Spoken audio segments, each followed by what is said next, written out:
Eu anunciei aqui que teríamos a participação do César Grafietti no programa. César, boa tarde, bem-vindo ao Seleção Sport TV. Eu estou te chamando de economista ao longo do programa, acertei, né? Eu não gosto de apresentar as pessoas com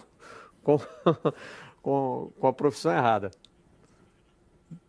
Oi, Barreto, boa tarde, pessoal. Economista, sim. Então tá certo. Tá certo, a definição está correta. E conduziu um estudo sobre as finanças dos clubes brasileiros. Um estudo bem resumidinho, assim, tem só 200 páginas o trabalho, já foi apresentado hoje à imprensa, né? Mas que faz uma abordagem muito ampla da situação dos clubes brasileiros. Então tem lá clube a clube, enfim, é muito detalhado.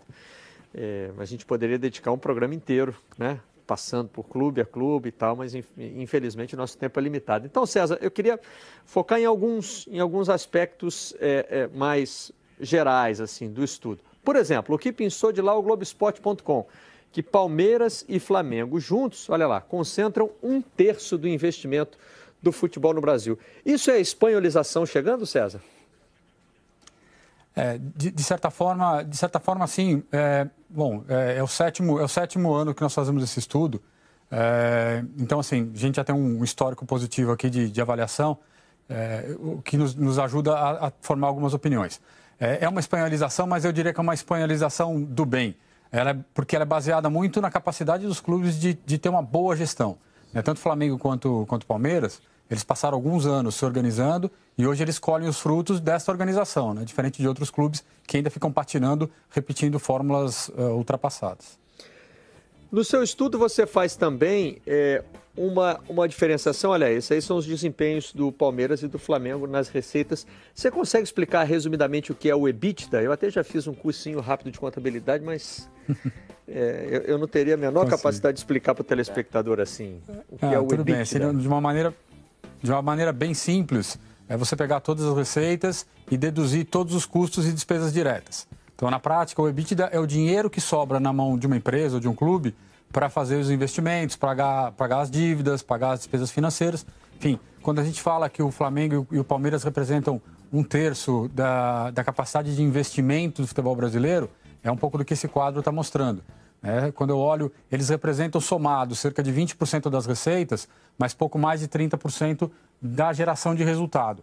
Esta geração de resultado, esse EBITDA, serve justamente para fazer investimento. Não é à toa que Flamengo e Palmeiras têm feito muitas contratações, investindo na base. O Palmeiras voltou a investir em base, o que é importante. Então, eles têm hoje a capacidade que a maior parte dos clubes não tem de fazer investimento. Tem mais dinheiro em caixa, se você pegar os outros 60%... Isso. Se você pegar os 60% que sobram, dá para dividir nos outros 25 clubes da amostra. Então, assim, vê a força que Palmeiras e Flamengo têm hoje. Agora, o EBITDA, se a gente levasse então para o salário, é o que sobra depois de você bater o último débito automático, é isso? Acabei de pagar minhas contas, escola das crianças e tal, pagou as contas. Agora esse é o dinheiro que eu tenho para gastar, é isso, né? É isso, é o dinheiro que sobrou no fim do mês para você pagar. Você pagou o mercado, pagou o aluguel, pagou tudo, sobrou ali. Ou você vai viajar, ou você vai poupar, enfim, qualquer coisa que você vai fazer, conceitualmente é isso. Geralmente é aquele que não sobra, nunca no final. Estava pensando no meu aqui. Nos clubes também não. Eu fazendo conta rapidamente, eu acho que não sobra não. Vamos pular, eu quero falar do meu EBITDA não, vamos. Marcílio Biner, quem é que pediu a palavra aí? É melhor mudar de assunto, hein? Melhor mudar de assunto. Eu queria saber do César o seguinte, tem um clube grande que me preocupa muito. A gente tocou um pouquinho no assunto aqui, antes de começar o programa, antes de você entrar na sua participação, que é o Vasco. Esportivamente preocupa demais a forma como o Vasco não usa o que já tem, que é o estádio, por exemplo. Poderia ser projeto, poderia se ter ali um projeto de revitalização do bairro, do estádio, para melhorar, fidelizar sócio torcedor, enfim. Algumas situações que a gente percebe que elas vêm no crescimento, principalmente do Palmeiras com o seu estádio, é um exemplo para mim de gestão nesse aspecto da parceria que fez para reformar o antigo Palestra. O Vasco, qual é a situação do Vasco hoje? Bom, primeiramente assim, os números do Vasco não são números que a gente consegue ter um conforto, uma confiança total na sua avaliação. Ou seja, o balanço não é confiável. O balanço tem algumas restrições que a própria auditoria coloca no seu relatório. Então, apesar disso, o que dá para olhar? É um clube que tem receitas muito erráticas, justamente porque nos últimos anos sobe e desce de divisão, Isso para um clube grande é muito ruim, porque não dá estabilidade de receita, isso impede que você faça um planejamento para montar um elenco e para fazer investimentos em base. Então, o Vasco está num momento de muita dificuldade de enxergar o próximo ano, né? A receita ela chega de uma forma errática e isso dificulta muito os custos e os investimentos. Então, o Vasco tem que tomar muito cuidado para não entrar nessa gangorra que transforma um time grande em time pequeno, né?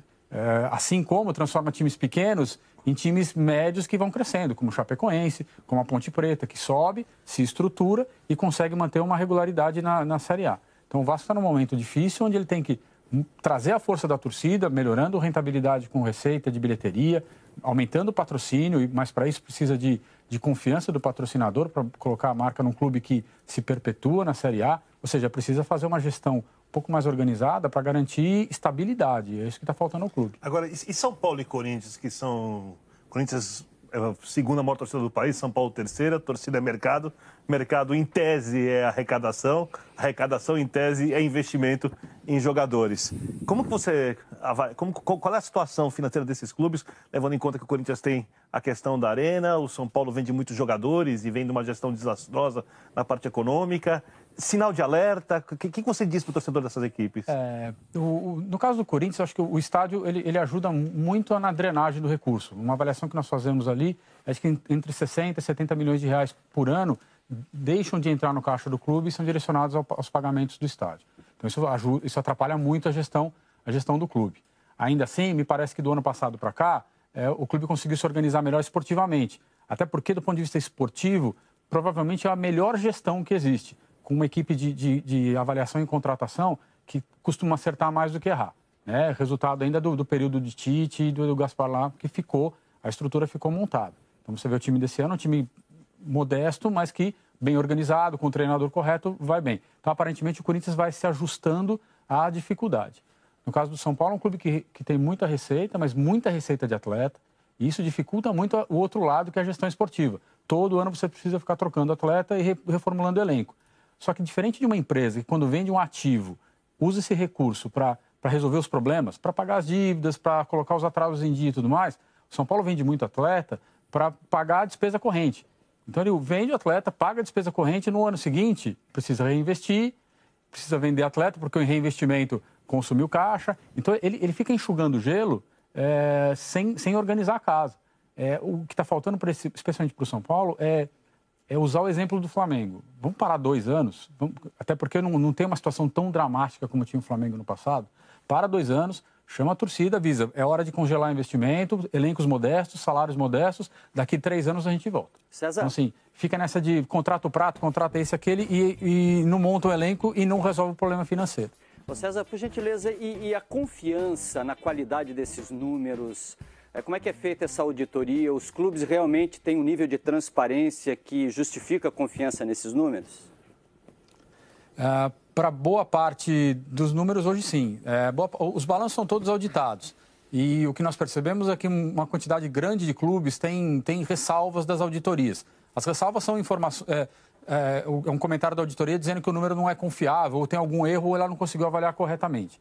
Mas, assim, a maior parte dos balanços, desde que nós começamos o estudo lá em 2011 para cá, melhorou muito a qualidade dos balanços, com bom nível de informação, aumentando mais o detalhamento. Dos 27 clubes, dá para dizer que pelo menos metade traz informações que são capazes de nos ajudar a entender os seus números. Eu tive acesso ao relatório e notei que existe um cuidado em separar o desempenho dos clubes, contando negociação de atletas e não contando negociação de atletas. Porque a gestão ideal, né, é aquela em que o clube consegue não depender da negociação de atletas. E tem uma comparação muito interessante que é feita, depois eu queria fazer uma pergunta específica nesse sentido da contratação de atletas, mas é aquela do desempenho por pontos, né, César? É uma comparação que vocês fazem, isso. Pontos conquistados e quanto o clube arrecadou. Porque isso mostra a eficiência, né? É isso, é eficiência por ponto conquistado. Ali é uma conta de custo, e custo para um clube de futebol não é só o salário. Ele tem que ser somado o salário, as despesas de jogo, despesas correntes, mais investimento, mais as despesas financeiras, que são o quanto a dívida gera de encargos por ano. Isso geral, o clube social, tudo. Entra tudo na conta. Entra tudo na conta. Então, nós fazemos essa conta, pegamos esse valor todo, a soma desse valor todo e dividimos pela quantidade de pontos conquistados. Então, isso vai gerar assim, um custo, vamos dizer assim, por ponto. E aí nós fizemos uma tabela, nós ranqueamos os clubes por conquistas. Então, o time que foi campeão brasileiro levou 25 pontos, o time que classificou para a Libertadores levou 15 pontos. Série nós B criamos tem uma outro tabela, peso, ranqueamos César? as colocações. Série B tem outro peso? Porque eu estou vendo que estão ali misturados times de séries A e B. Isso mesmo. O que nós fizemos nessa avaliação, nós pegamos os 20 clubes da Série A e os 4 que subiram da Série B, para quem nós damos pontos positivos. Porque jogar a Série A é muito importante para os clubes. A gente vê uma volatilidade na receita muito grande quando o clube sobe e desce, que é o que acontece com o Vasco, que eu comentei há pouco. Então, um ponto interessante, e aí isso mostra um pouco da gestão e mostra que nem sempre gastar muito é fundamental para ser campeão. No ano passado, o Corinthians, no nosso índice, gastou 2,2 milhões por ponto conquistado e foi campeão brasileiro. O Palmeiras esse ano gastou quase 4 milhões de reais por ponto conquistado para ter o mesmo título. Então, quando a gente fala em gestão, quando fala em eficiência, ela é a soma do financeiro com o esportivo. Não existe um sem o outro. Eles descasados vão gerar um clube com balanço bom, mas sem título, ou um clube com título, mas quebrado. Então, a gente tem que sempre pensar nos dois em conjunto.